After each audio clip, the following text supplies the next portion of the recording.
ভোটারদেরকে হুমকি প্রদানের মাধ্যমে ভোট কেন্দ্র থেকে দূরে রাখার একটি অপচেষ্টা করা হয়। আজকে আগে থেকেই সিল মারা ব্যালট পাওয়া গিয়ে ফ্যাসিবাদী আমলের মতোই একজনের ভোট অন্যজন দেওয়ার অপসংস্কৃতি এখনো পুনঃপ্রতিষ্ঠিত করা হয়। সেই বিশেষ দল এক ধরনের মব তৈরির চেষ্টা করেছে। এই নির্বাচনে সহিংসতার কারণে অনেকেই আহত হয়েছেন, নানা কারণে অনেকেই দুঃখজনকভাবে নিহত হয়েছেন। তাদের পরিবারের প্রতি সমবেদনা ও সহমর্মিতা প্রকাশ করছি। আমরা দেখেছি নির্বাচনকে বিতর্কিত করবার জন্য গতকাল রাত থেকেই বিভিন্ন জায়গায় যে সহিংসতা, কারচুপি ও কালো টাকার মহোৎসব হয়েছে, তার প্রেক্ষিতে যারা নিরাপত্তার দায়িত্বে ছিলেন তারা অত্যন্ত গুরুত্বপূর্ণ ভূমিকা পালন করেছেন। জনগণ ঐক্যবদ্ধভাবে প্রতিরোধের দৃষ্টান্ত স্থাপন করেছে, অনেক জায়গায় এই ধরনের অপপ্রয়াসকে রুখে দিয়েছে।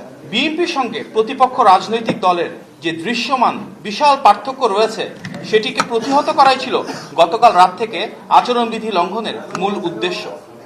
সেজন্য ভোটারদেরকে হুমকি প্রদানের মাধ্যমে নিরুৎসাহিত করে ভোট কেন্দ্র থেকে দূরে রাখার একটি অপচেষ্টা করা হয়। আমরা দুঃখজনকভাবে দেখেছি অনেক জায়গায় আজকে আগে থেকেই সিল মারা ব্যালট পাওয়া গিয়েছে, জাল ভোট দেওয়া হয়েছে।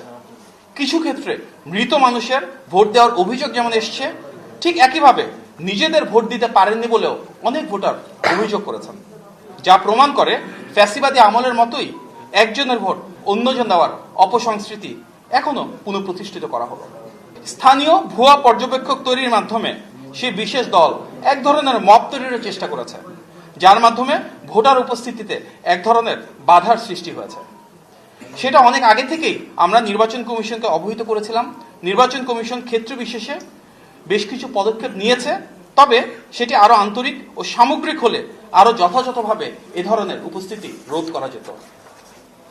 চিহ্নিত রাজনৈতিক দলটি সামাজিক যোগাযোগ মাধ্যমকে এমনভাবে ব্যবহার করেছে যাতে ভোটারদের মনে ভোট প্রদানের বিষয়ে এক ধরনের ভীতি তৈরি হয়।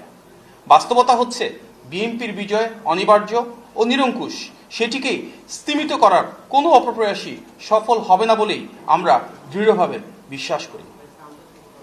দেশের জনগণ বিশ্বাস করে একটি অবাধ, সুষ্ঠু এবং গ্রহণযোগ্য নির্বাচন নিশ্চিত করা গেলে এবং ভোট গণনা সঠিকভাবে পরিপালন করা গেলে ইনশাল্লাহ ধানের শীষের বিজয় অবশ্যম্ভাবী।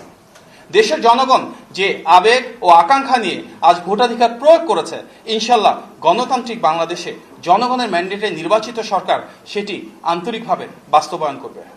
গণতন্ত্রগামী জনগণকে উদাত্ত আহ্বান জানাই আমরা, ভোটের ফলাফল নিশ্চিত করার পূর্বে কেউ ভোট কেন্দ্র যেন ত্যাগ না করেন এবং বিএনপি এবং অঙ্গ ও সহযোগী সংগঠনের যারা নেতৃবৃন্দ নির্বাচনের দায়িত্বে রয়েছেন তারা যেন গণনা ও ফলাফল ঘোষণার সময় সেখানে উপস্থিত থাকেন, যেন কোনো ধরনের অসঙ্গতি তৈরি করা না হয়। আমরা দৃঢ়ভাবে বিশ্বাস করি ধানের শীষের জোয়ারে বিএনপির বিজয়, গণতন্ত্রের বিজয় নিশ্চিত হবে ইনশাল্লাহ।